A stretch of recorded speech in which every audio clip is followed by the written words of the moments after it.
retrouvera à l'envers, avec ou sans escale, celui que l'on surnomme VDH, à bourlinguer sur toutes les mers du globe. Après 7 mois en mer, soit à peu près 211 jours, face à lui-même, sans électronique coupée de tout, Jean-Luc est le grand vainqueur de la Golden Globe Race. Et aujourd'hui, ce héros est avec nous.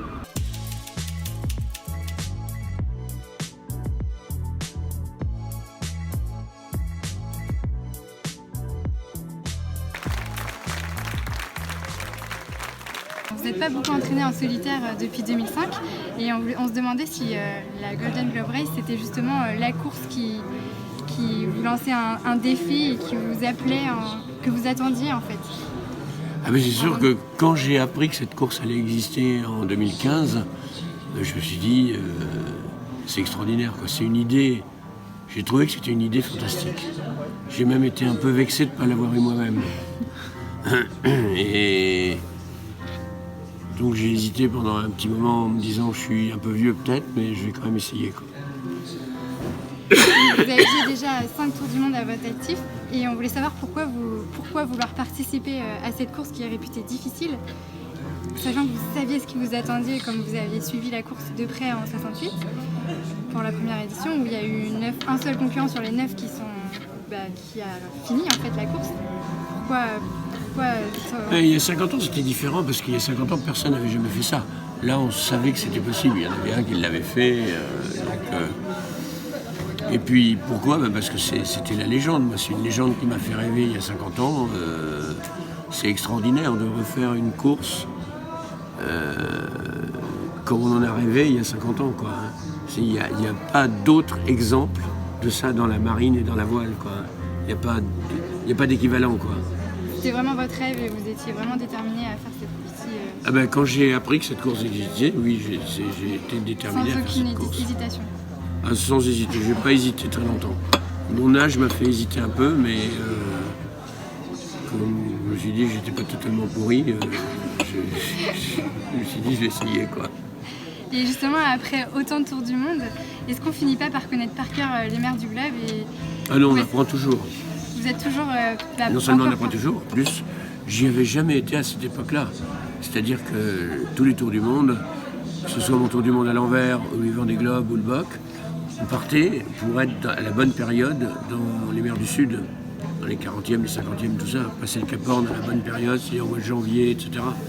Là, non seulement on est arrivé très tôt dans le Sud, on était en hiver, quand on a commencé dans le Sud, on a fini le Sud au printemps, et du coup quand on est arrivé dans le golfe de Gascogne et aux Açores et tout, on était aussi ici en plein hiver. Donc au niveau saison, c'était le pire de tout, quoi. Oui. Que ce soit, alors évidemment, la saison elle joue aucun rôle entre 30 Nord et 30 Sud, mais au sud de 30 Sud et au nord de 30 Nord, la saison on la sent, quoi. Le golfe de Gascogne au mois de janvier, moi je me suis ramassé après, 3-4 jours avant l'arrivée, on a eu 2 dépressions de suite, fortes. D'accord. Et par quoi vous êtes le plus surpris ? Est-ce que c'est par la beauté des paysages ou l'agressivité de la mer ? Et c'est tellement varié, c'est tellement différent dans le sud, dans les Alizés, dans le Poteau Noir, dans le nord. La mer elle est tout le temps différente, quoi. Et donc, même si on connaît la route, c'est toujours surprenant, quoi. Puis là, c'était avec des petits bateaux, quoi. Des bateaux de Monsieur Tout-le-Monde, c'est pas avec des bateaux faits pour faire ça. Le dernier tour du monde que j'ai fait avec un très grand bateau qui faisait 26 mètres et qui était fait pour faire ça, quoi. Alors que là, c'est des bateaux de Monsieur Tout-le-Monde qu'on n'a pas le droit de modifier. Donc, faut faire avec. Justement, dans les bateaux, là, c'était plus un bateau de croisière. Est-ce que... c'est totalement un bateau de croisière. Tous les bateaux étaient des bateaux de croisière. Oui, c'était un bateau de croisière et on vous dit plutôt compétitif. Et du coup, ça a dû être dur d'accepter d'aller plus lentement. Oui, c'est le jeu.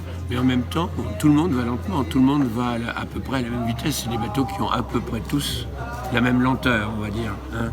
Donc, après, c'est la façon dont on les mène qui fait que la route qu'on choisit, d'une part. D'autre part,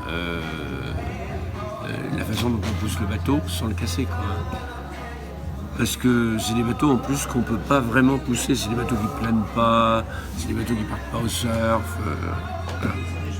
Et est-ce qu'on supporte mieux la solitude quand on a un peu plus de confort? On n'a pas beaucoup de confort sur ces bateaux-là. C'est des bateaux qui sont aussi faits pour aller au port. Et donc,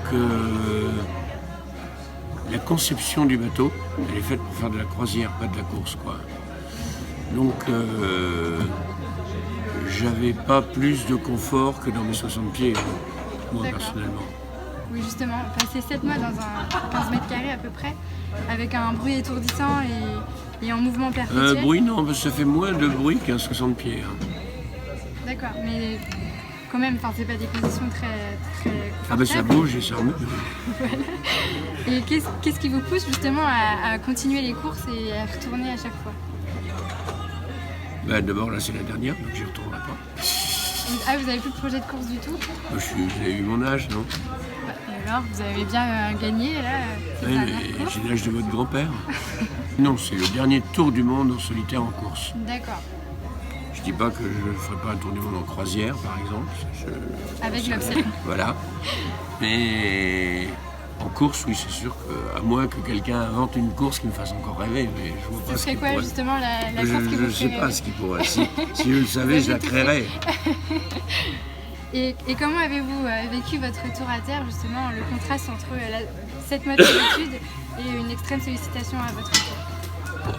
On sait que ça va s'arrêter, on sait qu'il va y avoir des sollicitations, on sait qu'il y a des sponsors derrière, qui ont besoin de faire des médias, donc on se prête à la chose, quoi. Quel est votre meilleur souvenir justement sur cette course et votre pire souvenir? Alors, évidemment, je pourrais vous dire l'arrivée, mais en réalité, mon meilleur souvenir, c'est mon passage du Cap Horn. Alors vous allez me dire, c'était la 12e fois. Justement,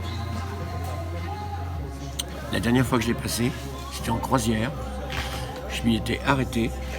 J'avais visité l'île du Cap Horn, j'avais visité le phare. J'avais passé le 1er janvier 2014 avec le gardien du phare et sa famille. Ils sont là pendant 1 an. Donc je savais comment ça se passait et tout. Et j'ai pas du tout eu la même perception de ce passage où je connaissais, alors que les fois d'avant je connaissais pas, donc je passais devant et puis voilà, c'est un caillou, quoi.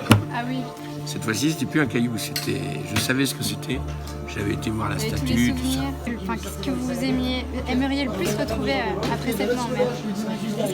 Je pense que ce qui a manqué le plus, ce qui est le plus frustrant, c'est le frais, quoi, la bouffe fraîche et tout ce qui est la baguette, une tranche de jambon, n'importe quoi de frais, quoi, une salade. Du coup, quel est le repas que vous avez mangé en arrivant? Plateau de fruits de mer. Un plateau de fruits de mer. D'accord. Et vous avez du coup sillonné le monde entier en bateau. Est-ce que vous avez une destination préférée où naviguer? L'Australie. Pourquoi l'Australie?